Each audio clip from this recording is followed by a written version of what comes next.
Marisa kenal betul aroma pagi di rumahnya. Perpaduan antara wangi biji kopi gayo yang baru digiling, semerbak bunga sedap malam dari vas di ruang tengah, dan sisa-sisa aroma parfum Rangga yang menempel di bantal di sebelahnya. Selama 5 tahun, aroma itu adalah definisi dari kata pulang. Pagi ini, seperti ratusan pagi sebelumnya, ia menyesap kopinya dalam diam, memandangi suaminya yang sedang sibuk memilih setelan kerja di depan lemari pakaian raksasa mereka. Rangga adalah pria yang memesona.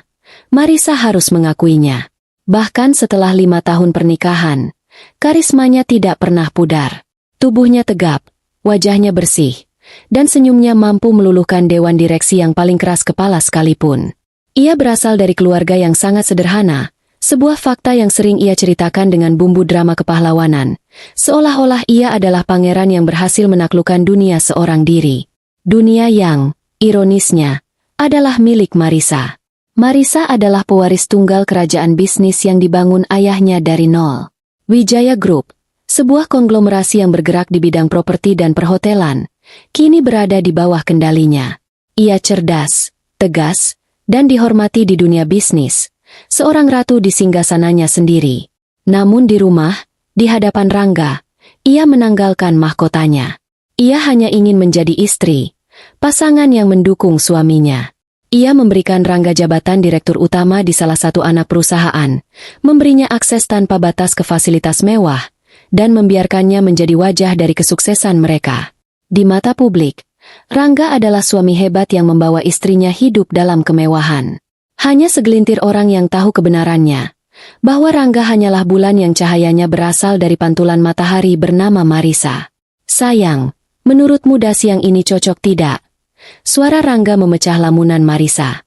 Ia menoleh, melihat Rangga memegang 2 dasi sutra, satu berwarna biru dongker, satu lagi marun. Yang biru dongker, jawab Marisa lembut. Lebih serasi dengan kemejamu. Rangga tersenyum lebar, senyum yang dulu membuat Marisa jatuh cinta. Kamu memang yang terbaik. Ia berjalan mendekat, mengecup kening Marisa.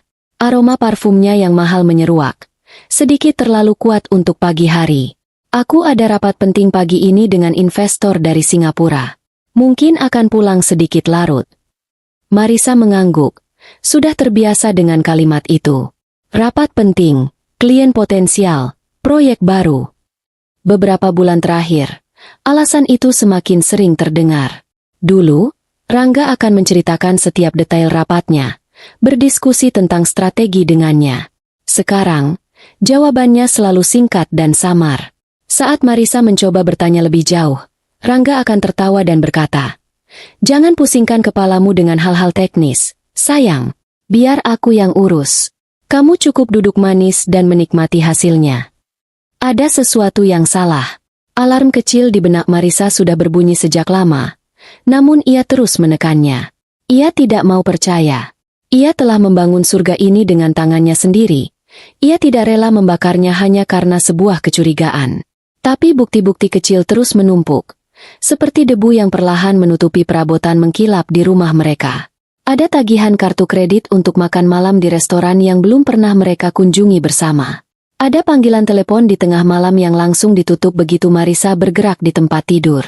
Ada aroma parfum asing yang samar-samar menempel di jas kerjanya, bukan parfum sekretarisnya yang sudah paruh baya. Marisa mencoba menepisnya sebagai paranoia. Mungkin ia hanya lelah. Mengelola perusahaan sebesar Wijaya Group sambil mencoba menjadi istri yang sempurna memang menguras tenaga. Ia ingin percaya pada suaminya, pada cinta yang mereka bangun. Cinta yang membuatnya rela memberikan segalanya. "Oh iya, sayang," kata Rangga sambil merapikan jam tangan mewahnya. Arloji yang Marisa berikan sebagai hadiah ulang tahun pernikahan mereka yang ketiga. "Aku butuh dana tambahan sekitar 500 juta untuk biaya entertainment klien. Biasa, mereka harus dijamu dengan baik agar proyeknya lancar." Marisa menatapnya. Permintaan seperti ini bukan yang pertama kali. Selama ini, ia tidak pernah bertanya. Ia hanya akan mengirim pesan singkat pada Fadli, manajer keuangannya yang sangat ia percaya, untuk mentransfer sejumlah uang ke rekening pribadi Rangga. Ia percaya itu adalah bagian dari dukungannya sebagai istri. Tapi hari ini, ada sedikit keraguan. "Proyek yang mana, Rangga?" tanyanya, mencoba menjaga suaranya tetap datar. Ekspresi Rangga sedikit berubah, hanya sepersekian detik, namun cukup untuk ditangkap oleh mata Marisa yang terlatih. Proyek pengembangan resort di Lombok. Sudah pernah kuceritakan, kan? Ini fase finalisasi, jadi harus totalitas. Marisa diam. Ia tahu semua proyek yang berjalan di perusahaannya. Proyek resort di Lombok memang ada, tapi masih dalam tahap perencanaan awal. Belum ada jadwal bertemu investor, apalagi dari Singapura. Kebohongan itu begitu mulus, begitu natural, hingga terasa menyakitkan. Namun, Marisa hanya mengangguk pelan. Baiklah, nanti aku urus. Terima kasih, sayang. Rangga mengecup pipinya sekali lagi. Lebih cepat kali ini. Aku berangkat dulu. Kamu hati-hati di kantor. Pintu depan tertutup, meninggalkan keheningan dan aroma parfum Rangga yang perlahan memudar. Marisa duduk termangu. Kopi di cangkirnya sudah mendingin. Surga yang ia bangun terasa seperti terbuat dari kaca. Indah, berkilauan, tapi begitu rapuh. Pagi itu, untuk pertama kalinya, ia mulai menyadari bahwa ada retakan-retakan kecil di seluruh permukaannya, dan ia takut jika ia menyentuhnya, semuanya akan hancur berkeping-keping. Ia mengambil ponselnya, namun bukan Fadli yang ia hubungi. Ia membuka galeri, menatap foto pernikahan mereka. Rangga tersenyum begitu bahagia, memeluknya erat. Saat itu, Marisa percaya tatapan di mata Rangga adalah cinta sejati. Sekarang, ia tidak yakin lagi. Apakah itu cinta? Atau hanya tatapan seorang pemenang undian yang baru saja mendapatkan jackpot seumur hidup? Marisa meletakkan cangkirnya dengan sedikit denting. Ia sudah terlalu lama membiarkan dirinya buta. Ia adalah seorang pebisnis, seorang pemimpin. Instingnya tidak pernah salah dalam urusan pekerjaan. Mengapa ia mematikannya dalam urusan rumah tangga? Ia berdiri. Tatapannya kini berubah. Kelembutan di matanya menguap, digantikan oleh kilatan tajam seorang direktur utama yang siap mengambil keputusan sulit. Ia tidak akan menghancurkan surganya. Ia hanya akan mengusir iblis yang menyelinap masuk ke dalamnya. Ia akan mencari tahu kebenarannya, tidak peduli seberapa pahit rasanya. Karena jika memang ada pengkhianatan, maka pengkhianat itu tidak akan pernah tahu apa yang akan menimpanya. Marisa tidak akan berteriak atau menangis. Ia akan tersenyum, dan senyum itu akan menjadi awal dari akhir segalanya bagi sang pengkhianat. 3 hari berlalu dalam ketegangan yang sunyi. Marisa menjalankan rencananya dengan presisi seorang ahli bedah. Ia menyetujui transfer 500 juta yang diminta Rangga, namun ia meminta Fadli untuk melacak aliran dana tersebut. Hasilnya sudah bisa ditebak. Uang itu tidak digunakan untuk menjamu investor, melainkan langsung berpindah ke rekening lain untuk membayar cicilan sebuah mobil sport mewah. Mobil yang tidak pernah Marisa lihat di garasi rumah mereka. Di rumah, Marisa memainkan perannya dengan sempurna. Ia tetap menjadi istri yang perhatian. Ia menyiapkan sarapan, menanyakan bagaimana hari Rangga di kantor, dan mendengarkan kebohongan-kebohongan baru tentang rapat dan proyek fiktif dengan senyum tipis di wajahnya. Setiap kebohongan yang Rangga ucapkan bagaikan paku yang ia tancapkan sendiri di peti matinya. Rangga, yang terlalu mabuk dalam arogansi dan kebebasannya, tidak menyadari perubahan dingin di mata istrinya. Ia mengira diamnya Marisa adalah bentuk kepasrahan, padahal itu adalah ketenangan sebelum badai. Sore itu, Marisa memutuskan untuk sedikit memanjakan diri. Ia pergi ke sebuah pusat perbelanjaan paling mewah di ibu kota, tempat di mana butik-butik desainer dunia berjajar rapi.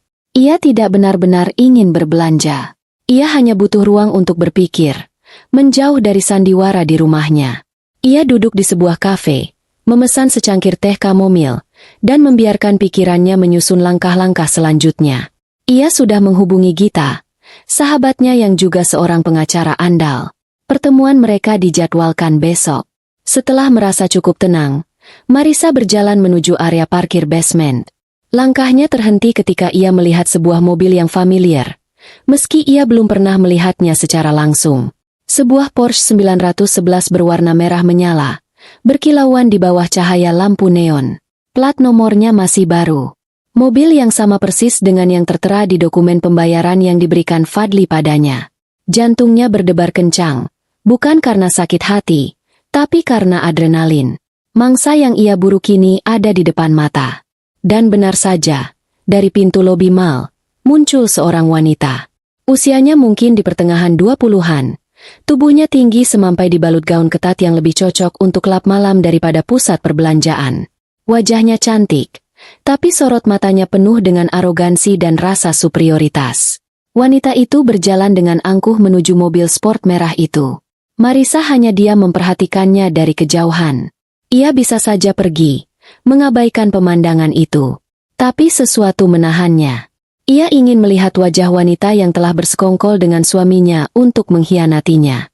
Wanita itu, yang Marisa kemudian ketahui bernama Clarissa, sepertinya menyadari kehadiran Marisa. Matanya menyapu sekeliling sebelum akhirnya berhenti dan terkunci pada tatapan Marisa. Sebuah senyum sinis dan penuh kemenangan terukir di bibirnya yang dipoles lipstik merah terang. Bukannya masuk ke mobil, Clarissa justru berjalan menghampiri Marisa. Ini dia, pikir Marisa. Momen kebenaran. Ia menegakkan tubuhnya, memasang ekspresi paling netral yang ia bisa. Selamat sore, Ibu Marisa. Sapa Clarissa dengan nada yang dibuat-buat sopan. Namun matanya menari-nari mengejek. Sendirian saja. Selamat sore, jawab Marisa singkat. Ia tidak punya waktu atau energi untuk basa-basi. Clarissa tertawa kecil. Suara yang terdengar seperti gesekan kuku di papan tulis. Ia kemudian mengibaskan rambutnya ke belakang. Sebuah gerakan teatrikal untuk memamerkan anting berlian di telinganya. Anting yang modelnya Marisa kenali dari katalog perhiasan yang baru saja ia lihat minggu lalu. Aku hanya ingin menyapa. Rasanya tidak sopan kalau bertemu istri dari kekasihku tapi tidak menyapanya, kan? Kata Clarissa, menekankan kata, kekasih. Marisa tetap diam, membiarkan wanita itu melanjutkan monolognya. Melihat tidak ada reaksi kemarahan seperti yang ia harapkan, Clarissa tampak sedikit kesal. Ia pun mengeluarkan senjata pamungkasnya. Ia mengangkat tangannya, menggoyangkan kunci mobil dengan logo Porsche di ujungnya tepat di depan wajah Marisa. Gantungan kuncinya bahkan masih terbungkus plastik. Lihat, katanya dengan bangga. Suaranya meninggi seolah sedang mengumumkan sebuah kemenangan besar. Rangga membelikan ini untukku. Clarissa berhenti sejenak, menikmati momen itu, sebelum melanjutkan dengan kalimat yang telah ia siapkan untuk menghancurkan Marisa. Katanya, aku jauh lebih berharga daripada istri tua yang membosankan di rumah. Tamparan itu tidak mendarat di pipi Marisa, tapi terasa lebih menyakitkan dari tamparan fisik manapun. Kata-kata itu dirancang untuk menusuk, merobek harga dirinya, dan membuatnya merasa tidak berharga. Clarissa menunggu, matanya berbinar penuh antisipasi, mengharapkan ledakan amarah, tangisan, atau setidaknya wajah pucat pasi karena terkejut. Tapi ia tidak mendapatkan semua itu. Sebaliknya, Marisa justru tersenyum. Bukan senyum sedih atau senyum yang dipaksakan. Itu adalah senyum yang tulus, tipis, dan penuh dengan sesuatu yang tidak bisa dipahami oleh Clarissa. Geli. Seolah-olah ia baru saja mendengar lelucon yang paling lucu di dunia. Selamat atas mobil barunya, kata Marisa dengan suara yang tenang dan jernih. Hanya itu. Reaksi itu membuat Clarissa bingung. Rencananya untuk mempermalukan Marisa gagal total. Ia seperti meninju angin. Semua amunisi terbaiknya ternyata hanya peluru hampa. Marisa tidak memberinya kesempatan untuk memulihkan diri. Ia mengangguk sopan sekali lagi, lalu berbalik dan berjalan menuju mobilnya sendiri yang terparkir beberapa baris dari sana. Sebuah sedan mewah berwarna hitam yang harganya 3 kali lipat dari mobil sport merah itu. Begitu masuk ke dalam mobil, pintu tertutup rapat meredam semua suara dari luar. Senyum di wajah Marisa perlahan lenyap. Tangannya mencengkeram kemudi begitu erat hingga buku-buku jarinya memutih. Napasnya memburu. Ia tidak menangis. Air mata adalah kemewahan yang tidak bisa ia berikan untuk pengkhianatan ini. Rasa sakit itu ada, tajam dan menusuk. Tapi di atas rasa sakit itu, ada sesuatu yang lain yang tumbuh dengan cepat. Kemarahan yang dingin dan membeku. Kemarahan seorang ratu yang kerajaannya diusik oleh pion-pion kecil yang tidak tahu diri. Istri tua yang membosankan. Aku jauh lebih berharga. Kata-kata Clarissa terngiang-ngiang. Betapa bodohnya mereka berdua. Clarissa, dengan kebanggaannya atas mobil pemberian, tidak tahu bahwa mobil itu dibeli dengan uang wanita yang sedang ia hina. Dan Rangga, suaminya, Begitu bodohnya berpikir bahwa ia bisa mempermainkan sumber dari semua kemewahan yang ia nikmati. Mereka berdua mengira telah memenangkan pertempuran. Mereka tidak tahu bahwa Marisa bahkan belum menganggap ini sebagai sebuah perang. Ini hanyalah sebuah permainan. Dan malam ini, Marisa akan membalik papan permainannya. Ia akan mengambil kembali semua bidaknya, menutup semua akses, dan membiarkan mereka terdampar tanpa apa-apa. Marisa menyalakan mesin mobilnya. Saat mobil meluncur keluar dari tempat parkir, ia melirik sekilas ke arah Clarissa yang masih berdiri bingung di samping mobil merahnya. Marisa tersenyum lagi, kali ini untuk dirinya sendiri. Senyum terakhir seorang istri. Karena Marisa yang akan pulang ke rumah malam ini bukanlah lagi istri yang sama seperti yang Rangga kenal. Ia adalah seorang eksekutor yang siap menjalankan putusannya. Tanpa ragu, tanpa ampun. Perjalanan pulang terasa berbeda. Jalanan yang biasa Marisa lewati, gedung-gedung pencakar langit yang menjulang, lampu-lampu kota yang berkelip, semuanya tampak asing, seolah ia melihatnya melalui lensa yang berbeda. Rumah megah yang menunggunya di ujung perjalanan tidak lagi terasa seperti sebuah surga. Malam itu, ia terasa seperti sebuah panggung sandiwara raksasa, dan Marisa sudah muak menjadi pemeran utama yang buta akan skenarionya sendiri. Ia memarkir mobilnya di garasi dengan gerakan yang presisi dan tanpa emosi.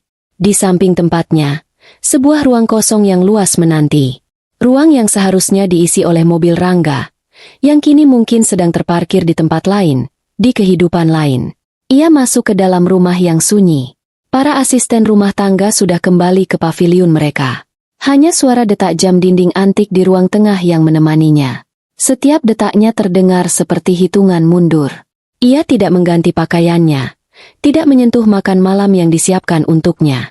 Ia hanya duduk di sofa beludru berwarna gading, menatap kosong ke arah pintu, menunggu. Sekitar pukul 11 malam, suara mobil Rangga akhirnya terdengar. Pintu depan terbuka, dan Rangga masuk dengan senyum ceria di wajahnya. Ia bahkan bersenandung kecil. Ia tampak begitu ringan, begitu tanpa beban. Ia membawa aroma alkohol mahal dan sisa-sisa parfum wanita yang sama dengan yang tercium di parkiran tadi. Aroma kemenangan palsu. "Hei, sayang, kamu belum tidur?" Sapanya, mendekat untuk mencium kening Marisa. Marisa tidak menghindar. Ia membiarkan bibir pria itu menyentuh kulitnya. Rasanya dingin, seperti sentuhan orang asing. "Aku menunggumu." "Bagaimana rapatnya?" tanyanya. Suaranya terdengar normal, bahkan bagi telinganya sendiri. "Luar biasa," seru Rangga, melepas jasnya dan melemparnya sembarangan ke sofa. Sebuah kebiasaan yang selalu Marisa benci dalam diam. Para investor itu sangat terkesan. "Aku yakin proyek ini akan gol. Kita akan merayakannya besar-besaran nanti." Marisa hanya mengangguk.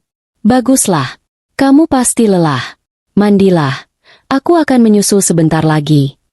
Rangga, yang tidak pernah bisa membaca situasi di luar zona nyamannya, mengangguk patuh. "Jangan lama-lama, ya," katanya dengan kedipan mata genit sebelum menghilang ke arah kamar tidur utama. Saat itulah Marisa bergerak. Saat suara pancuran air mulai terdengar dari kamar mandi, ia bangkit dan berjalan bukan ke kamar tidur, melainkan ke ruang kerjanya. Ruangan itu adalah pusat kendali kerajaannya, kedap suara, dan dilindungi oleh sistem keamanan canggih. Disinilah ia merasa paling berkuasa, paling menjadi dirinya sendiri. Ia duduk di kursi kulitnya yang empuk, menyalakan laptopnya yang terhubung dengan server pribadi perusahaan. Jarinya menari di atas keyboard dengan kecepatan yang menakutkan. Ia tidak perlu meretas apapun.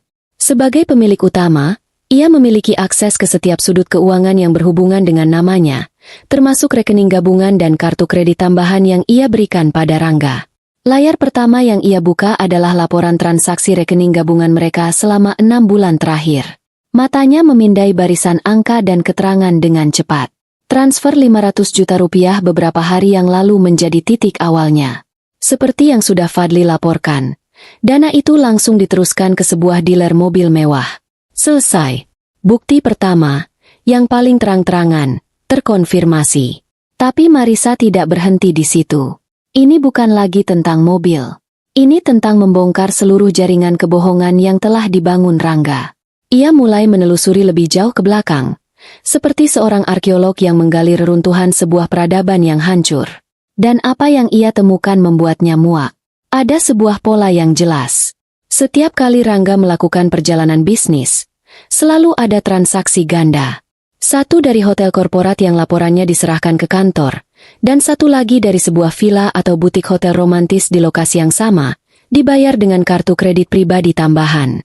Perjalanan bisnis 3 hari ke Bali bulan lalu, misalnya, laporan resmi menunjukkan ia menginap di hotel jaringan Wijaya Group. Tapi laporan kartu kredit menunjukkan tagihan dari sebuah villa pribadi dengan kolam renang di Seminyak, lengkap dengan tagihan untuk pasangan spa, dan makan malam untuk 2 orang di restoran tepi pantai yang terkenal dengan suasana romantisnya. Lalu ada pengeluaran-pengeluaran yang diberi label samar. Biaya representasi klien, ternyata adalah pembayaran ke sebuah butik perhiasan mewah. Marisa memperbesar detail transaksinya. Tanggalnya cocok dengan seminggu sebelum ia melihat anting berlian di telinga Clarissa. Pembelian aset kantor, ternyata adalah pembelian beberapa tas tangan bermerek dari sebuah butik di Paris, saat Rangga seharusnya sedang menghadiri konferensi properti di Berlin. Kebohongan itu begitu sistematis, begitu teliti. Rangga tidak hanya selingkuh, ia membangun sebuah kehidupan paralel yang mewah untuk kekasihnya, dan Marisa yang membiayai semuanya. Setiap sen kemewahan yang dipamerkan Clarissa, setiap potong pakaian desainer yang melekat di tubuhnya, setiap tetes sampanye yang ia minum, semuanya dibeli dengan kerja keras dan warisan keluarga Marisa. Rasa sakit di hatinya kini telah mati rasa, tergantikan oleh amarah yang dingin dan menusuk hingga ke tulang. Ia membuka folder lain, yang berisi akses ketagihan telepon pasca bayar Rangga. Ratusan panggilan dan pesan ke satu nomor yang sama, nomor yang tidak disimpan dengan nama, hanya deretan angka. Panggilan terlama terjadi pada larut malam, pada jam-jam di mana Rangga mengaku sedang lembur, atau tidak bisa tidur. Ia tidak perlu mendengar isi percakapan mereka. Data di hadapannya sudah lebih dari cukup untuk melukiskan gambaran yang utuh dan menjijikan. Ia menyimpan setiap bukti, membuat salinannya ke dalam sebuah kandar keras yang terenkripsi. Ia mengumpulkan bukti seperti seorang jaksa yang mempersiapkan tuntutan. Setiap laporan bank, setiap tagihan kartu kredit, setiap catatan panggilan, adalah paku-paku yang akan menyegel nasib Rangga. Suara pancuran air di kamar mandi berhenti. Marisa melirik jam di sudut layarnya. Hampir 1 jam ia tenggelam dalam penelusuran ini. Dengan gerakan cepat, ia menutup semua jendela aplikasi, membersihkan riwayat penelusurannya, dan mematikan laptop. Ia bangkit, merapikan pakaiannya, dan berjalan keluar dari ruang kerja, menguncinya di belakang punggungnya. Ketika ia masuk ke kamar tidur, Rangga sudah berbaring di tempat tidur, hanya mengenakan celana pendek, rambutnya masih sedikit basah. Ia tersenyum melihat Marisa. Akhirnya, kukira kamu tertidur di luar, katanya, menepuk sisi kosong di sampingnya. Marisa berjalan ke meja rias, mulai membersihkan riasan wajahnya dengan gerakan lambat dan terkendali. Ia bisa melihat pantulan wajah Rangga di cermin. Wajah tampan yang kini terlihat seperti topeng mengerikan. Hanya menyelesaikan beberapa email, jawabnya bohong. Berbohong pada Rangga kini terasa begitu mudah, begitu alami. Ia telah belajar dari ahlinya. Ia menyelesaikan rutinitas malamnya dan akhirnya berbaring di samping Rangga. Pria itu langsung merengkuhnya, memeluknya dari belakang, dan berbisik di telinganya. Terima kasih untuk semuanya, sayang. Aku tidak akan bisa seperti ini tanpamu. Ironi dalam kalimat itu begitu menusuk hingga Marisa hampir tertawa. Ia hanya diam, membiarkan tubuhnya yang kaku berada dalam pelukan pria itu. Ia memejamkan mata, bukan untuk tidur, tapi untuk merencanakan. Malam itu, untuk pertama kalinya dalam 5 tahun, ia tidur membelakangi suaminya, tidak hanya secara fisik, tapi juga secara batin. Jejak digital telah berbicara, dan vonis telah dijatuhkan dalam pengadilan sunyi di benaknya. Sekarang, yang tersisa hanyalah eksekusi. Keesokan paginya, sandiwara berlanjut. Marisa bangun lebih dulu, membuat kopi, dan duduk di meja makan seolah tidak ada yang terjadi. Saat Rangga turun, ia menyapanya dengan senyum yang sama seperti biasanya. Jika Rangga merasakan ada yang aneh, ia terlalu sibuk dengan dunianya sendiri untuk menyadarinya. Ia melahap sarapannya sambil membual tentang rencananya untuk mengembangkan sayap perusahaan. Marisa hanya mendengarkan, mengangguk sesekali, sambil dalam hati mencatat setiap kebohongan yang keluar dari mulut suaminya. Aku ada janji makan siang dengan teman lama hari ini. Mungkin tidak kembali ke kantor setelah itu, kata Marisa sambil mengoleskan selai pada rotinya. Oh ya? Siapa? Tanya Rangga sambil lalu, lebih fokus pada ponselnya. Gita. Sudah lama kami tidak bertemu, jawab Marisa.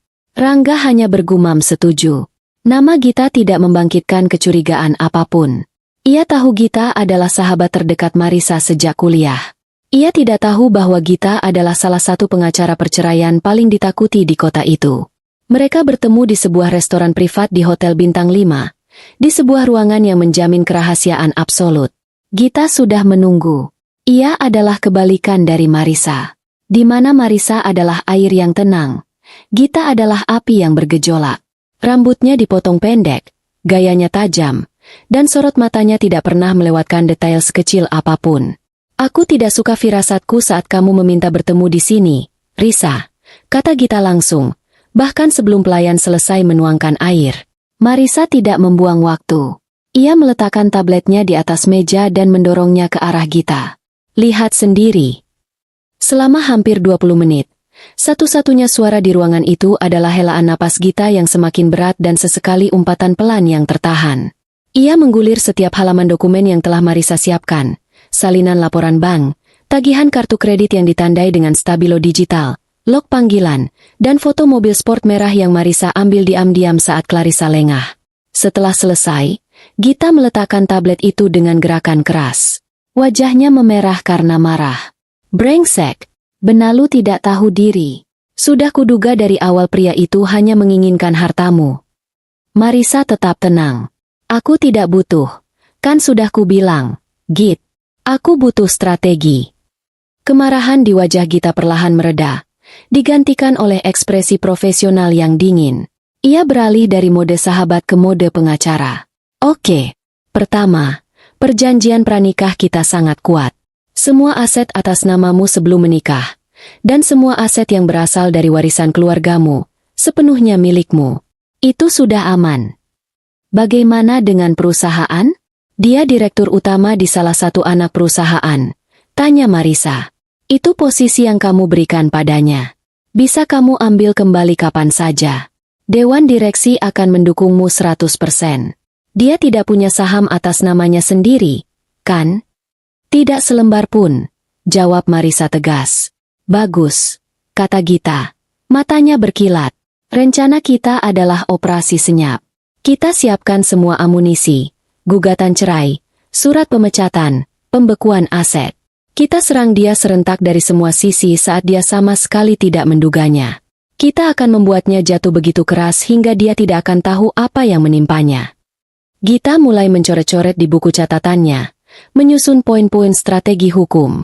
Mereka mendiskusikan setiap detail, mulai dari pembagian harta, alasan perceraian yang akan diajukan ke pengadilan, perselingkuhan dan penipuan finansial, hingga bagaimana cara mengeluarkannya dari rumah tanpa menimbulkan drama yang tidak perlu. Yang paling penting, Risa, kata Gita, menatap sahabatnya lekat-lekat. Kamu harus tetap bersikap normal sampai hari H. Jangan tunjukkan emosi apapun. Jangan beri dia alasan sedikit pun untuk curiga. Kita butuh elemen kejutan yang absolut. Jangan khawatir, jawab Marisa. Matanya dingin seperti es. Dia tidak akan curiga sama sekali. Setelah makan siang, Marisa tidak kembali ke rumah. Ia langsung menuju kantor pusat Wijaya Group. Ia berjalan melewati lobi yang megah, menyapa karyawannya dengan anggukan ramah seperti biasa. Tidak ada yang tahu badai yang sedang bergejolak di dalam dirinya. Ia memanggil Fadli ke ruangannya. Fadli, seorang pria berusia akhir 40 tahun yang telah bekerja untuk keluarga Wijaya sejak ayah Marisa masih hidup, masuk dengan diam dan hormat. Ia adalah perwujudan dari loyalitas dan efisiensi. Ia telah melihat Marisa tumbuh dari seorang gadis kecil menjadi seorang pemimpin, dan kesetiaannya tidak pernah goyah. Marisa tidak menawarkan basa-basi. Ia menatap Fadli dengan tatapan yang sama seperti saat ia memberikan instruksi untuk akuisisi perusahaan bernilai triliunan rupiah. Fadli, saya punya tugas yang sangat rahasia dan sensitif untukmu, katanya dengan suara datar. Fadli mengangguk. Saya siap, Bu. Saya ingin Anda menyiapkan semua dokumen yang diperlukan untuk menarik kembali seluruh kendali aset atas nama saya. Alihkan kepemilikan tunggal semua rekening gabungan. Siapkan surat pemberitahuan ke semua bank untuk membatalkan kartu kredit tambahan atas nama Rangga. Hubungi semua manajer investasi untuk mencabut hak aksesnya. Saya ingin semua pintu finansial atas namanya yang bersumber dari saya ditutup total. Fadli mendengarkan tanpa mengubah ekspresi. Namun Marisa bisa melihat secercah pemahaman di matanya. Ia pasti sudah lama mencurigai sesuatu, tapi profesionalismenya mencegahnya untuk bicara. Semua ini, lanjut Marisa, harus siap sedia. Jangan dieksekusi dulu. Simpan semua dokumen itu di brankas pribadi Anda. Jangan ada satu orang pun yang tahu. Tunggu aba-aba dari saya. Saat saya mengirim pesan singkat berisi satu kata, sekarang, saya mau Anda menekan semua tombolnya secara serentak. Baik, Bu, jawab Fadli. Suaranya mantap. Akan saya siapkan semuanya hari ini juga. Satu lagi, tambah Marisa. Siapkan surat pemberhentian tidak dengan hormat untuk Direktur Utama PT Wijaya Propertindo, atas nama Rangga. Alasannya, penyelewengan dana perusahaan untuk kepentingan pribadi. Lampirkan bukti-bukti transfer yang sudah Anda miliki. Kali ini, ada kilatan di mata Fadli. Bukan keterkejutan, melainkan kepuasan. Dengan senang hati, Bu Marisa. Setelah Fadli keluar, Marisa bersandar di kursinya. Ia menatap pemandangan kota dari jendela ruangannya yang setinggi langit. Ia merasa lelah, tetapi juga kuat. Sekutu-sekutunya kini berada di posisinya masing-masing. Pengacaranya siap dengan meriam hukum. Manajer keuangannya siap memutus pasokan logistik. Semua bidak catur telah ia atur. Ia kini adalah seorang jenderal yang memandang medan perang dari atas bukit, menunggu saat yang tepat untuk memberi komando serangan fajar. Yang perlu ia lakukan sekarang hanyalah bertahan dalam kepura-puraan untuk beberapa hari lagi, menari dalam tarian terakhir dengan suaminya yang tidak sadar bahwa musiknya akan segera berhenti. Beberapa hari berikutnya terasa seperti berjalan di dalam air. Waktu melambat. Setiap gerakan terasa berat dan penuh perhitungan. Bagi Rangga, tidak ada yang berubah. Dunia masih berputar di sekelilingnya. Matahari masih terbit untuknya. Ia tidak menyadari bahwa ia sedang menari di tepi jurang, diiringi oleh musik yang dimainkan oleh istrinya sendiri. Marisa, sang konduktor yang tak terlihat, memainkan setiap not dengan sempurna, menuntunnya menuju akhir yang tak terelakkan. Ia menjadi istri yang lebih baik dari sebelumnya. Ia akan menyambut Rangga pulang dengan senyum hangat, mendengarkan cerita-cerita fiktifnya dengan penuh perhatian, bahkan sesekali memberikan masukan cerdas untuk proyek-proyek imajinernya. Ia adalah aktris pemenang penghargaan di panggung teaternya sendiri. Ia memasak makanan favorit Rangga, memastikan kemejanya disetrika dengan sempurna, dan membiarkannya percaya bahwa ia adalah raja di istana ini. Kepercayaan diri Rangga membengkak ke tingkat yang berbahaya. Kelembutan Marisa ia tafsirkan sebagai tanda kepasrahan. Diamnya Marisa ia anggap sebagai bukti bahwa istrinya telah menerima perannya sebagai penyedia dana yang patuh. Ia menjadi lebih ceroboh, lebih arogan. Ia tidak lagi berusaha menyembunyikan aroma parfum Clarissa yang menempel di kerah kemejanya, menganggap Marisa terlalu bodoh atau terlalu takut untuk menyadarinya. Suatu malam, ia pulang dengan sebuah kotak bludru kecil. Ia menyerahkannya pada Marisa dengan senyum seorang dermawan. Ini untukmu, sayang. Marisa membukanya. Di dalamnya ada sebuah bros perak dengan desain yang biasa saja, dihiasi beberapa batu zirkon yang berkilau palsu. Itu adalah perhiasan yang tidak akan pernah ia pakai. Sebuah benda murah yang terasa seperti penghinaan jika dibandingkan dengan koleksi perhiasan warisan ibunya. Ia tahu, ini adalah uang tutup mulut. Sebuah persembahan kecil untuk menenangkan hati nurani Rangga yang mungkin sesekali terusik. Terima kasih, Rangga. Ini cantik, kata Marisa. Suaranya terdengar tulus. Ia bahkan membiarkan Rangga menyematkan bros itu di blusnya. Ia menatap pantulan dirinya di cermin, melihat suaminya berdiri di belakangnya dengan senyum puas. Di mata Marisa, bros itu tampak seperti lencana kehinaan. Malam puncaknya tiba seminggu setelah pertemuan Marisa dengan Gita. Rangga sedang bersiap-siap untuk pergi keluar. Ia mengenakan setelan terbaiknya, menyemprotkan parfumnya dengan royal, dan tampak bersemangat luar biasa. Malam ini adalah malam penentuan, sayang, katanya pada Marisa yang sedang membaca buku di tempat tidur. Aku akan makan malam dengan calon investor terbesarku. Kalau deal ini berhasil, kita akan membuka cabang di Dubai. Marisa menutup bukunya. Ia tahu dari pelacak yang diam-diam ia pasang di mobil Rangga bahwa tujuan pria itu bukanlah sebuah hotel bisnis, melainkan sebuah restoran Prancis paling romantis dan mahal di kota. Restoran yang sama di mana Rangga dulu melamarnya. Ironis. Kamu butuh sesuatu untuk malam ini? Tanya Marisa, memainkan perannya. Wajah Rangga berseri-seri. Ini adalah umpan yang ia tunggu. Nah, kebetulan kamu bertanya. Aku sedikit khawatir dengan limit kartu kreditku. Setelah pembelian mobil kemarin, aku belum sempat mengurusnya. Untuk menjamu orang sepenting ini, aku tidak mau ada masalah memalukan di kasir. Ia berhenti, menunggu Marisa menawarkan solusi. Jadi? Tanya Marisa, seolah-olah polos. Bisakah kamu mentransfer dana segar ke rekeningku? Hanya untuk berjaga-jaga. Katakanlah, 1 miliar? Aku janji ini akan menjadi investasi terbaik yang pernah kita buat. Katanya, suaranya penuh bujuk rayu. 1 miliar. Angka yang fantastis. Diminta dengan begitu entengnya seolah hanya meminta uang untuk membeli permen. Uang itu tidak akan pernah menjadi investasi perusahaan. Uang itu akan menjadi dana untuk membiayai liburan mewah Rangga dan Clarissa ke Dubai. Atas nama, perjalanan bisnis. Marisa menatapnya lama. Hening sejenak. Untuk sesaat, Rangga tampak gugup. Khawatir ia telah meminta terlalu banyak. Lalu Marisa tersenyum. Senyum yang begitu lembut dan penuh kasih. Tentu saja, sayang. Apapun untuk mendukung mimpimu. Aku akan mengurusnya besok pagi. Ketegangan di bahu Rangga langsung hilang. Ia tertawa lega, berjalan ke sisi tempat tidur dan memeluk Marisa dengan erat. Ia mencium puncak kepala istrinya. Menghirup aroma rambutnya yang wangi. Kamu memang istri terbaik di dunia. Marisa, aku sangat beruntung memilikimu. Bisiknya tulus. Ia benar-benar percaya pada kata-katanya sendiri. Dalam benaknya yang sempit, ia memang merasa beruntung. Ia mendapatkan segalanya. Istri kaya yang penurut, kekasih muda yang memujanya, dan kehidupan mewah tanpa harus bersusah payah. Marisa tidak membalas pelukan itu. Tangannya hanya diam di sisinya. Ia memejamkan mata, membiarkan kebohongan terakhir itu menyelimutinya. Ia bisa merasakan detak jantung Rangga yang stabil di punggungnya. Detak jantung seorang pria yang tidak tahu bahwa hidupnya akan berakhir dalam beberapa jam.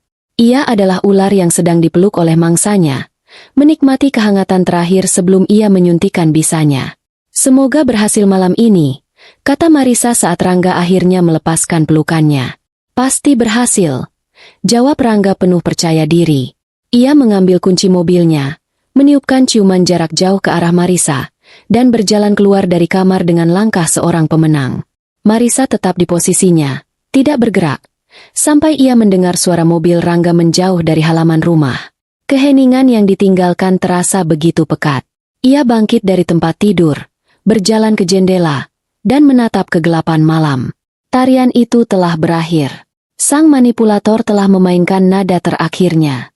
Sekarang, giliran Marisa yang mengambil alih panggung. Ia meraih ponselnya yang tergeletak di meja nakas.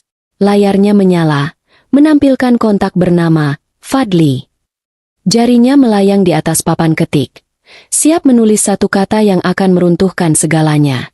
Setelah mobil Rangga benar-benar hilang dari pandangan, meninggalkan jejak kesombongan di jalanan yang lengang, Marisa tetap berdiri di depan jendela selama beberapa menit. Ia membiarkan keheningan rumah menyelimutinya, menjadi saksi dari apa yang akan terjadi selanjutnya. Tidak ada keraguan, tidak ada penyesalan. Yang ada hanyalah kejelasan yang dingin dan mutlak. Ia sudah memberikan Rangga cukup banyak tali untuk menggantung dirinya sendiri. Malam ini, ia hanya akan menarik kursinya. Ia berjalan kembali ke tempat tidur, bukan untuk berbaring, tetapi untuk duduk dengan punggung tegak di tepinya. Ia mengambil ponselnya. Layarnya yang cerah memantulkan wajahnya yang tanpa ekspresi. Ia membuka aplikasi pesan, memilih kontak Fadli. Kursor berkedip, menunggu perintah. Tanpa ragu, ia mengetik satu kata. Sekarang. Ia menekan tombol kirim. Pesan itu terkirim. Tanda centang 2 langsung muncul. Terkirim dan terbaca. Di belahan kota lain, sebuah pesan singkat diterima di sebuah kantor yang lampunya masih menyala. Tanpa jeda, tanpa pertanyaan, serangkaian perintah digital dieksekusi dengan presisi militer. Sebuah email terkirim ke Dewan Direksi, sebuah pemberitahuan dikirim ke semua bank, sebuah perintah dieksekusi di sistem investasi. Dalam waktu kurang dari 5 menit, dunia finansial Rangga, yang ia kira adalah miliknya, lenyap tanpa jejak. Marisa meletakkan ponselnya di meja. Layarnya menghadap ke bawah. Ia bangkit, berjalan ke kamar mandi, dan membiarkan air hangat mengalir di pancuran. Ia membersihkan dirinya, seolah sedang membilas sisa-sisa 5 tahun kebohongan dari kulitnya. Saat ia keluar, mengenakan piyama sutra yang nyaman, ia merasa lebih ringan dari yang pernah ia rasakan selama berbulan-bulan. Tirai telah diturunkan. Pertunjukan telah berakhir. Kini, ia hanya tinggal menunggu aktor utamanya menyadari bahwa ia sendirian di panggung yang gelap. Sementara itu, di seberang kota, Rangga dan Clarissa sedang berada di puncak dunia mereka. Mereka duduk di meja terbaik di restoran Prancis itu, meja yang sama di mana Rangga pernah berlutut di hadapan Marisa. Mereka memesan menu paling mahal, lobster thermidor, steak wagyu A5, dan sebotol sampanye Dom Perignon. Untuk kita, sayang, kata Rangga, mengangkat gelasnya. Dan untuk masa depan kita di Dubai. Clarissa tertawa riang, mendentingkan gelasnya ke gelas Rangga. Aku tidak sabar. Aku sudah melihat-lihat apartemen di Burj Khalifa. Pemandangannya pasti luar biasa. Apapun yang kamu mau, cantik. Langit adalah batasnya. Janji Rangga. Ia merasa tak terkalahkan. Ia telah menaklukkan Marisa, mendapatkan uangnya, dan kini ia memiliki wanita muda yang cantik ini di sisinya. Ia adalah raja dunia. Mereka menikmati makan malam mereka dengan santai, tertawa, dan merencanakan kehidupan mewah mereka. Saat tagihan datang, sebuah angka fantastis tertera di atasnya. Rangga hanya tersenyum. Ia mengeluarkan kartu kredit utamanya, sebuah black card metal yang selalu ia banggakan, dan menyerahkannya kepada pelayan dengan gaya seorang sultan. Beberapa menit kemudian, pelayan itu kembali dengan wajah sedikit canggung. Mohon maaf, Pak, kartunya ditolak. Senyum di wajah Rangga membeku. Ditolak? Tidak mungkin. Coba lagi. Mungkin mesinnya error. Pelayan itu mengangguk dan pergi. Lalu kembali lagi dengan ekspresi yang sama. Masih sama, Pak. Ditolak. Keterangannya. Hubungi bank. Wajah Clarissa mulai berubah. Ada apa, Rangga? Jangan bilang kamu lupa bayar tagihan. Tentu saja tidak, bentak Rangga. Rasa malunya mulai memuncak. Ini pasti kesalahan bank. Ia mengeluarkan kartu lain dari dompetnya, sebuah kartu platinum. Coba yang ini. Hasilnya sama. Ditolak. Ia mencoba satu kartu lagi. Ditolak. Keringat dingin mulai membasahi pelipis Rangga. Bisikan-bisikan dari meja lain mulai terdengar. Wajah Clarissa yang tadinya memuja kini berubah menjadi cemberut dan penuh penghinaan. Aku akan ke ATM sebentar, kata Rangga, mencoba menjaga ketenangannya. Ia bangkit dan berjalan cepat ke lobi hotel, tempat sebuah mesin ATM berada. Ia memasukkan kartunya, mengetik PIN-nya, dan memilih opsi penarikan tunai. Layar mesin itu berkedip sebelum menampilkan pesan yang mengerikan. Saldo tidak mencukupi. Jantungnya serasa berhenti berdetak. Tidak mungkin. Ia tahu Marisa baru saja mentransfer 500 juta beberapa hari yang lalu, dan rekening utamanya selalu memiliki dana darurat setidaknya 100 juta. Ia mencoba lagi. Kali ini memilih opsi cek saldo. Layar itu menampilkan angka yang membuatnya pusing. Rp17.452. Rp17.000. Panik menjalari dirinya. Ia menarik napas dalam-dalam. Pasti ada kesalahan sistem. Ia mengeluarkan ponselnya, membuka aplikasi mobile banking dengan tangan gemetar. Ia harus memasukkan kata sandi dan sidik jarinya. Saat aplikasi terbuka, ia merasakan dunianya runtuh. Angka yang sama terpampang di layar ponselnya. Rp17.452. Semua rekeningnya, rekening tabungan, rekening investasi, Semuanya menunjukkan saldo nol atau angka yang sangat kecil. Seolah-olah sebuah lubang hitam raksasa telah menyedot seluruh kekayaannya. Ia kembali ke meja dengan wajah pucat pasi.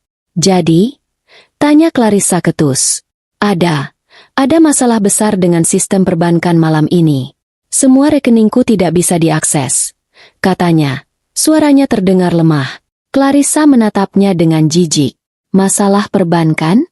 Atau kamu memang sudah bangkrut dan hanya membual selama ini?"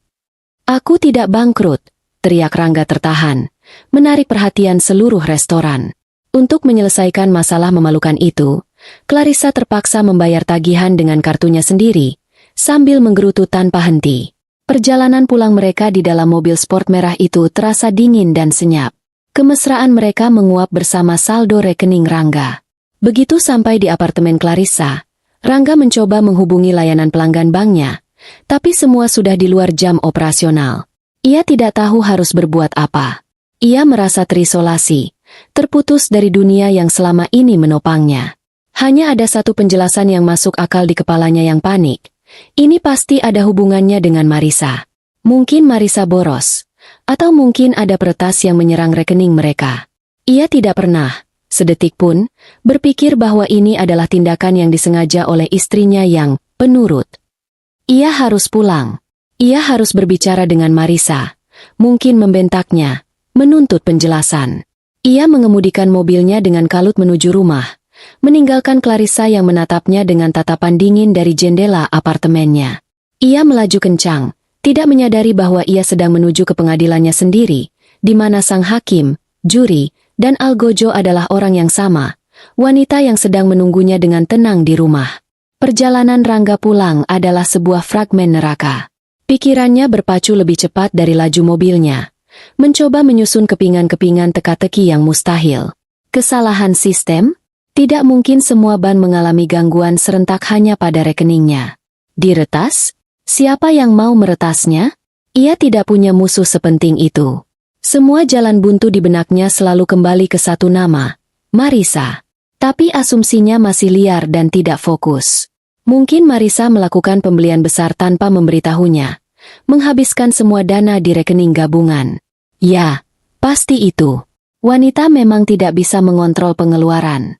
Atau mungkin Marissa panik karena sesuatu dan memindahkan semua uang ke tempat yang aman. Bodoh. Wanita itu memang tidak pernah mengerti cara kerja uang. Kemarahan memberinya energi. Rasa malu yang ia alami di depan Clarissa dan seluruh pengunjung restoran berubah menjadi amarah yang membara, mencari target untuk disalahkan. Dan Marissa adalah target yang paling mudah. Ia membayangkan akan mendobrak pintu, membentak istrinya, menuntut penjelasan atas kecerobohannya, lalu dengan murah hati memaafkannya setelah Marissa menangis dan meminta maaf. Skenario itu memberinya sedikit rasa kontrol yang telah hilang.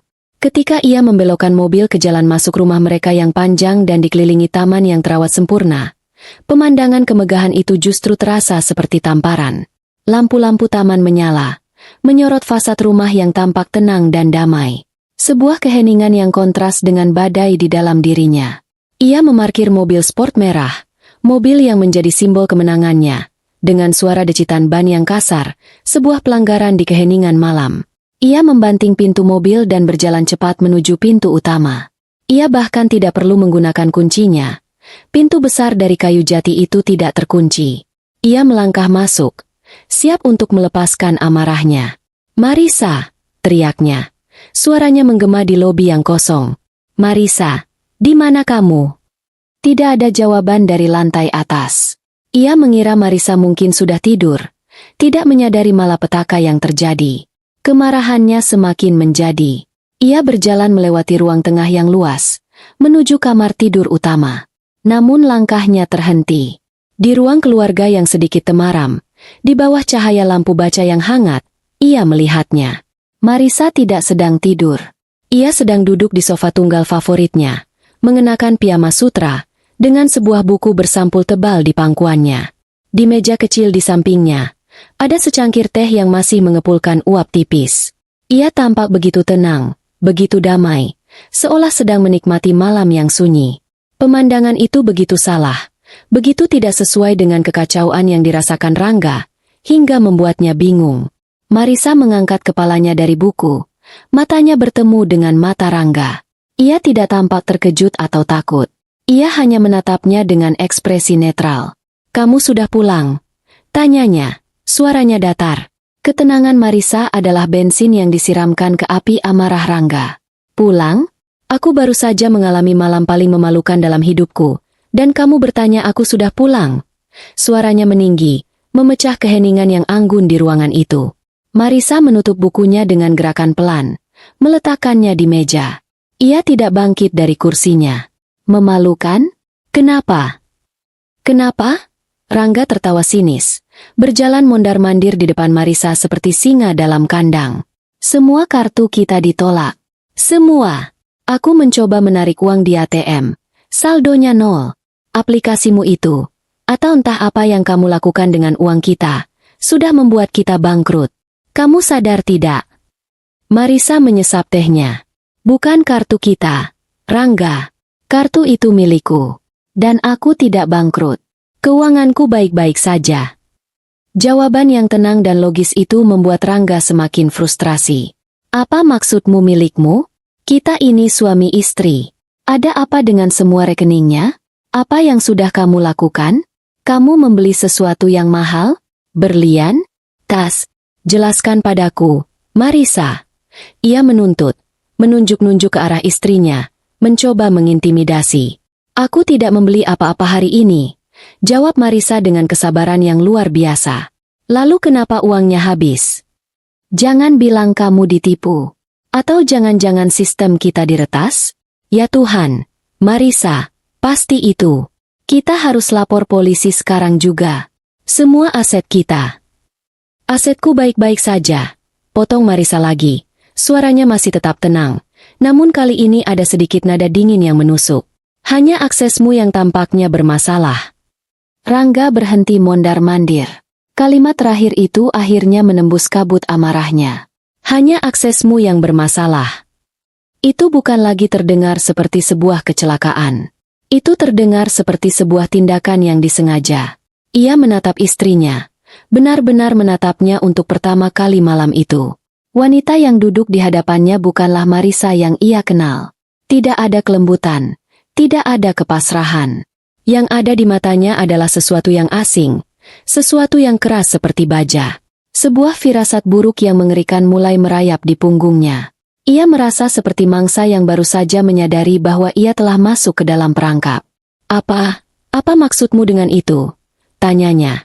Suaranya kini sedikit bergetar, kehilangan semua arogansinya. Marisa meletakkan cangkir tehnya. Ia menatap lurus ke mata Rangga. Tatapan yang begitu tajam hingga Rangga merasa seolah sedang ditelanjangi. Keheningan menyelimuti ruangan, hanya terganggu oleh detak jam dinding yang terasa semakin keras, menghitung detik-detik terakhir dari kehidupan yang Rangga kenal. Rangga menelan ludah, tenggorokannya terasa kering. Ia tidak lagi berteriak.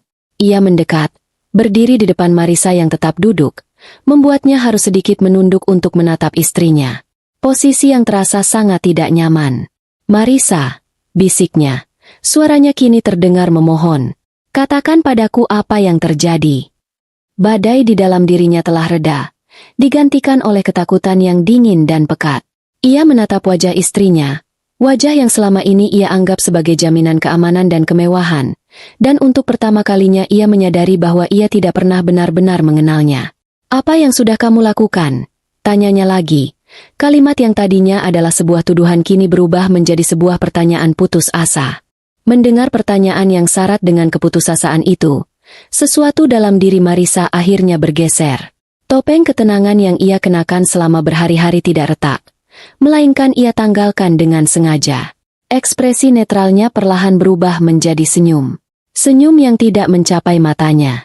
Itu adalah senyum yang dingin, penuh kuasa, dan menyimpan sedikit jejak kekecewaan. Senyum seorang dewi yang akan menjatuhkan vonis pada manusia fana yang telah lancang kepadanya. "Aku?" ulangnya dengan suara pelan. "Aku hanya mengambil kembali apa yang menjadi milikku." Rangga menatapnya bingung. "Milikmu? Marisa, kita sudah membangun semua ini bersama-sama." Marisa tertawa kecil, suara tawa yang kering dan tanpa humor. "Jangan membohongi dirimu sendiri, Rangga. Bahkan tidak sekarang. Kamu tidak membangun apa-apa. Kamu hanya seorang tamu yang kuizinkan tinggal di istanaku, yang kuizinkan memakai pakaian kerajaanku, dan yang kuizinkan bermain dengan mainan-mainanku. Setiap kata adalah sebuah tamparan. Rangga mundur selangkah, seolah benar-benar ditampar. Apa? Apa yang kamu bicarakan? Marisa tidak menjawab. Ia mengulurkan tangan ke meja di sampingnya, bukan untuk mengambil cangkir tehnya, melainkan sebuah map tebal berwarna coklat yang sejak tadi tergeletak di sana, tak terlihat di dalam temaram. Ia meletakkannya di atas meja kopi di antara mereka, lalu membukanya. Kamu butuh penjelasan, kan? Baiklah, mari kita mulai, katanya dengan nada seorang CEO yang sedang memimpin rapat dewan. Ia mengeluarkan selembar kertas pertama. Itu adalah sebuah foto glossy berukuran besar. Foto Clarissa yang sedang bersandar dengan angkuh di mobil Porsche merah, tersenyum penuh kemenangan. Foto yang diambil dari sudut yang tidak disadari oleh Clarissa, menangkap esensi arogansinya dengan sempurna. Wajah Rangga langsung pucat pasi. Ia mengenali wanita itu. Ia mengenali mobil itu. Ia membuka mulutnya untuk bicara, mencari sanggahan, mencari alasan, tapi tidak ada suara yang keluar. Marisa tidak menunggunya. Ia meletakkan lembar berikutnya di atas foto itu. Salinan laporan rekening koran. Ia sudah menandai beberapa transaksi dengan stabilo kuning. Ini adalah transfer 500 juta rupiah dari rekeningku ke rekeningmu. Dan di bawahnya, ini adalah pembayaran uang muka untuk mobil ini, dari rekeningmu ke dealer mobil. Sebuah mobil yang kamu belikan untuknya, menggunakan uangku. Lalu dengan bangga ia pamerkan padaku sambil berkata bahwa ia jauh lebih berharga daripada istri tua yang membosankan di rumah. Marisa mengucapkan kembali kata-kata Clarissa dengan nada datar, tanpa emosi, yang justru membuatnya terdengar 1000 kali lebih menusuk. Rangga terkesiap. Ia tidak pernah menyangka Clarissa akan sebodoh itu. Marisa terus melanjutkan, meletakkan bukti satu persatu di atas meja, menumpuknya seperti kartu dalam permainan yang sudah ia menangkan. Ini, katanya, meletakkan serangkaian tagihan kartu kredit. Adalah bukti penginapanmu di sebuah villa romantis di Seminyak. Pada tanggal yang sama saat kamu seharusnya menghadiri rapat di Nusa Dua. Lengkap dengan tagihan untuk pasangan spa. Ini, selembar kwitansi dari butik perhiasan. Adalah anting berlian yang sekarang mungkin sedang dipakai olehnya. Dan ini, setumpuk tagihan lain. Tas-tas mewah. Makan malam mahal, hadiah-hadiah yang tak terhitung jumlahnya. Semua dilabeli sebagai biaya representasi atau dana entertainment. Kamu tidak hanya berselingkuh, Rangga. Kamu melakukan korupsi di dalam rumah tanggamu sendiri. Kamu menyelewengkan dana dari sumber utamamu. Rangga menatap tumpukan kertas di atas meja itu dengan nanar. Itu adalah seluruh kehidupannya yang penuh kebohongan. Tersaji rapi dalam bentuk dokumen. Tidak ada celah untuk menyangkal. Tidak ada ruang untuk berdalih. Ia telah tertangkap basah. Begitu telak, begitu memalukan. Ia roboh. Lututnya lemas hingga ia terduduk di lantai berkarpet tebal di depan Marisa. Citra dirinya sebagai pria sukses dan berkuasa hancur berkeping-keping dalam hitungan menit. Marisa, aku. Ia tergagap, mencoba mencari kata-kata. Aku bisa jelaskan. Aku minta maaf. Aku hilaf. Tolong, maafkan aku. Air mata mulai mengalir di pipinya. Tangisan seorang pria yang tidak menyesali perbuatannya, melainkan menyesali karena ketahuan. Marisa menatapnya dari kursinya. Posisinya kini lebih tinggi. Ia memandang rendah pria yang sedang bersimpuh di kakinya. Tidak ada rasa iba, tidak ada rasa kasihan. Yang ada hanyalah kelegaan. Sudah terlambat untuk minta maaf, kata Marisa pelan. Permainanmu sudah selesai. Ia meraih satu dokumen terakhir dari dalam map. Dokumen yang paling tebal, dijilid rapi. Ia mendorongnya di atas meja hingga meluncur dan berhenti tepat di depan Rangga yang masih terduduk di lantai. Apa ini? Bisik Rangga. Matanya yang berlinang air mata menatap sampul dokumen itu. Itu surat gugatan cerai, jawab Marisa. Sudah didaftarkan oleh pengacaraku pagi tadi. Dengan semua bukti ini, prosesnya akan berjalan sangat cepat. Kamu tidak akan mendapatkan apa-apa. Perjanjian pranikah kita sangat jelas. Rangga menatap dokumen itu, lalu kembali menatap Marisa. Keputusasaan total kini tergambar di wajahnya. Tidak, Marisa, tolong jangan lakukan ini. Aku cinta padamu. Aku akan meninggalkan dia. Aku janji. Kita bisa perbaiki ini. Pikirkan 5 tahun yang sudah kita lalui. 5 tahun yang kubiayai. Potong Marisa tajam. Dan cinta? Jangan membuatku tertawa. Kamu tidak mencintaiku. Kamu mencintai uangku, fasilitas yang kuberikan, status yang kamu dapatkan dengan berdiri di sampingku. Dan sekarang, semua itu akan berakhir. Marisa akhirnya berdiri dari kursinya. Ia berjalan menuju pintu ruang keluarga. Gerakannya anggun dan tanpa ragu. Malam ini juga, kau keluar dari rumahku, katanya. Suaranya bergema di ruangan yang sunyi. Semua fasilitasmu kucabut. Mobil sport itu akan ditarik oleh dealer besok pagi karena cicilannya tidak akan kubayar. Baju-baju mahalmu, jam tanganmu, semua yang ada di rumah ini adalah milikku. Kau boleh mengambil pakaian yang melekat di badanmu saat ini. Ia berhenti di ambang pintu, menoleh untuk menatap Rangga untuk terakhir kalinya. Pria itu masih bersimpuh di lantai, terisak di antara tumpukan bukti pengkhianatannya. Kau datang ke dalam hidupku tanpa membawa apa-apa, kata Marisa, mengulang kalimat yang telah ia siapkan di dalam benaknya. Dan kau akan pergi dengan cara yang sama. Setelah mengucapkan kalimat itu, ia berbalik dan berjalan pergi, meninggalkan Rangga sendirian di tengah runtuhan kehidupannya. Senyum terakhir seorang istri telah diberikan, dan bersamaan dengan itu, sebuah pintu telah tertutup rapat, selamanya. Suara langkah kaki Marisa yang menjauh di lantai marmer adalah suara paling memekakan yang pernah Rangga dengar. Setiap langkah adalah dentuman palu godam yang meremukan sisa-sisa dunianya. Ia masih bersimpuh di lantai, dikelilingi oleh bukti-bukti kebodohannya yang tercetak di atas kertas. Udara di ruangan itu terasa berat, menekan dadanya hingga ia sulit bernapas. Keheningan yang ditinggalkan Marisa lebih menakutkan daripada teriakan manapun. Untuk beberapa saat, ia tidak bergerak. Otaknya menolak untuk memproses kenyataan. Ini pasti mimpi buruk. Sebentar lagi ia akan terbangun di tempat tidur empuk mereka, dengan Marisa di sampingnya, dan semua ini hanyalah ilusi yang diciptakan oleh rasa bersalahnya. Ia memejamkan mata erat-erat, berharap saat membukanya, semua akan kembali normal. Tapi saat ia membukanya, tumpukan kertas itu masih ada di sana. Surat gugatan cerai itu masih menatapnya dengan huruf-huruf hitam yang dingin. Fase penyangkalan itu pecah, digantikan oleh gelombang panik yang dahsyat. Ia harus melakukan sesuatu. Ia tidak bisa membiarkan ini terjadi. Ia tidak bisa kehilangan semua ini. Dengan gerakan panik, ia bangkit. Kakinya terasa seperti jeli. Ia berlari keluar dari ruang keluarga. Matanya liar mencari sosok Marisa. Ia melihatnya di kaki tangga spiral yang megah. Satu tangan memegang pegangan tangga, hendak melangkah naik. "Marisa, tunggu!" teriaknya. Suaranya serak karena tangis dan keputusasaan. Marisa berhenti, tapi tidak menoleh. Punggungnya yang lurus dan tegap terasa seperti dinding yang tidak bisa ditembus. Rangga berlari menghampirinya, meraih lengannya. Sentuhannya terasa salah, seperti menyentuh patung es. "Tolong, jangan lakukan ini. Kita bisa bicara. Aku akan melakukan apa saja." Marisa akhirnya menoleh, tapi tatapannya tidak tertuju pada wajah Rangga. Ia menatap tangan Rangga yang mencengkeram lengannya dengan tatapan jijik. Perlahan, Rangga melepaskan cengkeramannya seolah tersengat listrik.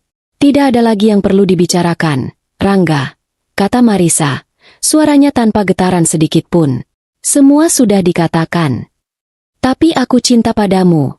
Rangga mencoba senjata terakhirnya, kata-kata yang dulu selalu bisa meluluhkan Marisa. "Aku tahu aku membuat kesalahan besar. Tapi itu tidak berarti aku tidak mencintaimu. Dia tidak berarti apa-apa. Hanya sebuah pelarian. Kamu adalah duniaku, Marisa." Manipulasi itu, yang dulu begitu efektif, kini terdengar hampa dan menyedihkan. Marisa bahkan tidak berkedip. "Jika aku adalah duniamu, kamu tidak akan merusaknya. Kamu akan menjaganya. Kamu tidak merusak duniaku, Rangga. Kamu hanya mencoba mencuri isinya. Dan sekarang, Waktu suamu sudah habis. Ia berbalik lagi, mulai menaiki anak tangga satu persatu dengan langkah yang tenang dan mantap. Keputusasaan membuat Rangga kehilangan akal sehatnya. Ia tidak bisa menerima kekalahan. "Aku tidak akan pergi," teriaknya. Suaranya memantul di dinding lobi yang tinggi. "Ini juga rumahku. Aku suamimu." Di puncak tangga, Marisa berhenti dan menatapnya dari atas. Posisi mereka kini benar-benar terbalik. Ia adalah ratu yang menatap rendah dari balkon istananya. "Kamu bukan suamiku lagi, dan ini tidak pernah menjadi rumahmu. Sekarang, pergilah dengan sisa harga dirimu, atau aku akan memaksamu pergi tanpa itu." Ancaman itu membuat darah Rangga mendidih. "Kamu tidak bisa mengusirku." Marisa tidak menjawab. Ia hanya mengeluarkan ponselnya, menekan sebuah tombol panggilan cepat, dan menempelkannya di telinga. "Pak Joko, tolong ke lobi utama sekarang. Ada tamu yang menolak untuk pulang." Kurang dari 1 menit, 2 orang pria berseragam satpam yang tegap dan berwajah keras masuk melalui pintu samping. Mereka adalah kepala keamanan dan wakilnya. Pria-pria yang selama ini selalu menyapa Rangga dengan hormat, membukakan pintu untuknya, dan memanggilnya, "Bapak." Mereka berhenti di depan Rangga, berdiri dalam posisi siaga. Pak Joko, yang paling senior, menatap Rangga dengan ekspresi menyesal namun tegas. "Mohon maaf, Pak Rangga. Ibu meminta Bapak untuk meninggalkan kediaman." Pemandangan ini adalah puncak dari penghinaan. Diusir dari rumahnya sendiri oleh stafnya sendiri. Wajah Rangga memerah padam karena amarah dan rasa malu. "Kalian tidak bisa menyentuhku. Aku yang membayar gaji kalian." "Gaji kami dibayar oleh Ibu Marisa, Pak," jawab Pak Joko dengan tenang. "Mohon jangan mempersulit keadaan." Rangga menatap kedua satpam itu, lalu menatap ke puncak tangga di mana Marisa masih berdiri mengamati, seperti seorang sutradara yang memastikan adegan terakhir berjalan sesuai naskah. Ia sadar ia telah kalah. Perlawanan fisik hanya akan menambah daftar penghinaannya. Dengan bahu yang terkulai, dikalahkan sepenuhnya, ia berbalik. Ia berjalan melewati 2 pria berseragam itu, menuju pintu utama yang masih terbuka. Setiap langkah terasa seperti membawa beban seberat 1 ton. Ia tidak berani menoleh ke belakang. Ia tidak mau melihat senyum kemenangan di wajah Marisa, meskipun ia tahu senyum itu mungkin tidak ada. Yang ada mungkin hanya kekosongan. Saat ia melangkah melewati ambang pintu, keluar ke udara malam yang dingin, ia mendengar suara di belakangnya. "Tunggu," kata Marisa dari puncak tangga. Secercah harapan yang bodoh sempat menyala di hati Rangga. Mungkinkah Marisa berubah pikiran? Ia berhenti dan perlahan menoleh. Marisa tidak menatapnya. Ia menatap tangan Rangga. "Kunci mobilnya. Letakkan di konsol dekat pintu. Mobil itu bukan milikmu." Harapan itu padam secepat kilat. Penghinaan terakhir. Tanpa berkata apa-apa, ia merogoh sakunya, mengeluarkan kunci dengan logo Porsche yang beberapa jam lalu masih menjadi simbol kejayaannya. Ia berjalan kembali ke dalam, meletakkannya di atas meja konsol marmer dengan denting pelan, lalu keluar lagi tanpa menatap siapapun. Begitu ia berada di luar, pintu kayu jati yang berat itu tertutup di belakangnya dengan suara klik yang tegas dan final. Suara kunci yang diputar dari dalam terdengar begitu jelas, menyegel nasibnya. Ia berdiri sendirian di jalan masuk yang remang-remang. Di belakangnya, sebuah istana yang penuh cahaya dan kehangatan. Di depannya, kegelapan dan ketidakpastian. Ia melihat mobil sport merah itu, kini terasa seperti monumen kebodohannya. Ia bahkan tidak bisa menggunakannya untuk pergi. Ia merogoh sakunya. Hanya ada dompet, yang isinya kartu-kartu tak berguna, dan ponselnya. Ia membuka aplikasi ojek online, menyadari dengan ngeri bahwa saldo dompet digitalnya juga nol. Ia tidak punya apa-apa. Ia benar-benar tidak punya apa-apa. Ia terduduk di trotoar yang dingin, di depan gerbang rumah yang tidak akan pernah bisa ia masuki lagi. Suara isak tangisnya yang tertahan hilang ditelan keheningan malam. Pintu itu telah tertutup rapat, dan di baliknya, 5 tahun kehidupannya yang gemerlap telah lenyap selamanya. 1 tahun berlalu, musim berganti, dan begitu pula kehidupan. Bagi Marisa, 1 tahun itu adalah proses detoksifikasi dan pembangunan kembali. Proses perceraian berjalan secepat dan seefisien yang Gita janjikan. Dengan bukti yang begitu melimpah, Rangga tidak punya dasar untuk melawan. Ia pergi dari kehidupan Marisa secepat ia masuk, meninggalkan jejak yang perlahan memudar. Marisa terjun kembali ke pekerjaannya dengan energi baru. Tanpa beban emosional dan sandiwara yang menguras tenaga, pikirannya menjadi lebih tajam, keputusannya lebih berani. Wijaya Group meluncurkan 2 proyek hotel mewah baru dan mengakuisisi sebuah perusahaan properti pesaing. Di bawah kepemimpinan tunggalnya, kerajaan bisnisnya bersinar lebih terang dari sebelumnya. Tapi perubahan terbesar bukanlah pada neraca keuangannya, melainkan pada dirinya sendiri. Kekosongan di sampingnya di tempat tidur kini terasa seperti ruang untuk bernapas. Keheningan di rumahnya bukan lagi pertanda kesepian, melainkan kedamaian. Ia kembali menemukan hobi-hobi lamanya, melukis, berkuda, dan bepergian sendirian hanya dengan sebuah ransel.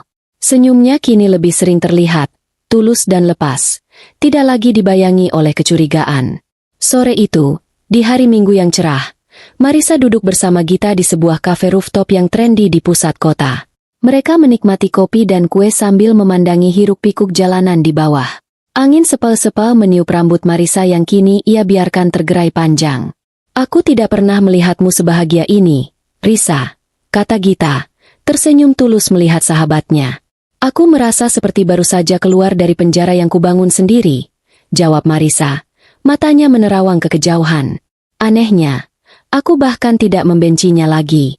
Aku tidak merasakan apa-apa. Dia hanya sebuah pelajaran bisnis yang mahal." Gita tertawa. "Pelajaran yang membuatmu untung miliaran. Kalau begitu." Mereka berdua tertawa bersama. Saat itulah, di tengah tawa mereka, perhatian Marisa tertarik pada sebuah keributan kecil di persimpangan jalan di bawah mereka. Sebuah mobil tua berwarna hijau pudar, jenis mobil yang populer 20 tahun lalu, mogok tepat di tengah jalan. Asap putih tebal mengepul dari kap mesinnya, menciptakan pemandangan yang menyedihkan sekaligus komikal. Pengemudi mobil-mobil di belakangnya mulai membunyikan klakson tanpa henti. Dari pintu pengemudi mobil butut itu, keluar seorang pria. Ia mengenakan kaos oblong yang warnanya sudah kusam dan celana jeans yang sedikit robek di bagian lutut. Rambutnya sedikit panjang dan tidak terawat, dan wajahnya tampak lelah di bawah sinar matahari sore. Ia membuka kap mesin dengan gerakan kasar, lalu mundur kebingungan saat asap panas menyembur ke wajahnya. Marisa menyipitkan matanya. Ada sesuatu yang familiar dari postur pria itu. Lalu, pintu penumpang terbuka dengan kasar. Seorang wanita keluar sambil berteriak-teriak. Ia mengenakan gaun yang terlalu ketat dan riasan yang terlalu tebal untuk cuaca sepanas itu. Ia menunjuk-nunjuk ke arah si pengemudi dengan marah. Gerakannya penuh drama. Gita, yang mengikuti arah pandangan Marisa, terbelalak. "Tunggu dulu. Itu kan?" Marisa mengangguk pelan. Matanya tak lepas dari pemandangan di bawah. Pria itu adalah Rangga, dan wanita itu adalah Clarissa. Mereka tampak sangat berbeda.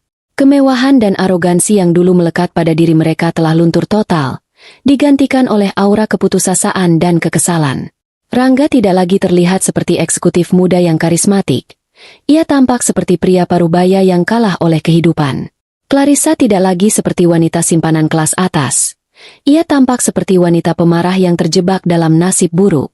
"Sudah kubilang servis mobil ini, tapi kamu tidak pernah mau dengar." Suara melengking Clarissa samar-samar terdengar bahkan dari ketinggian itu. "Sekarang lihat, kita akan terlambat. Aku malu dilihat orang-orang." "Diam kamu," balas Rangga. Suaranya terdengar letih. "Kamu pikir aku punya uang untuk servis? Semua uang habis untuk membayar sewa kontrakan dan tas barumu itu."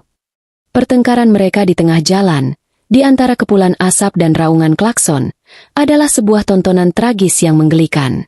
Simbol kejatuhan mereka dipamerkan untuk dilihat seluruh dunia. Mobil sport merah telah berganti menjadi rongsokan berasap. Apartemen mewah telah menjadi kontrakan sempit. Cinta yang didasari materi hancur berkeping-keping saat materi itu hilang. Melihat pemandangan itu, melihat dua orang yang pernah begitu menyakitinya kini saling menyakiti satu sama lain karena hal-hal sepele, Marisa tidak bisa menahannya. Sebuah tawa kecil lolos dari bibirnya. Tawa itu tumbuh, menjadi lebih keras, lebih lepas, hingga ia benar-benar tertawa terbahak-bahak.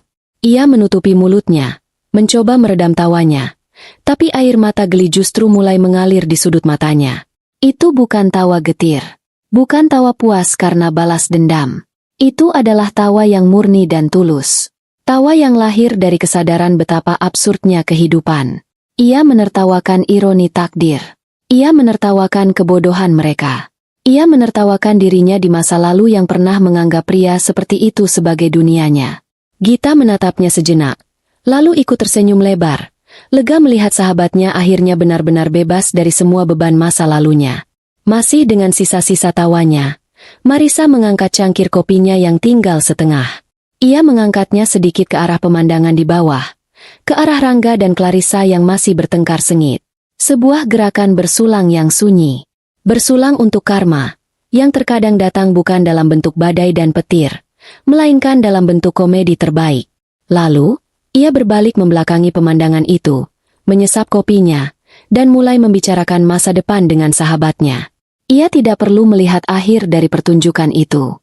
Ia sudah tahu ceritanya akan berakhir seperti apa.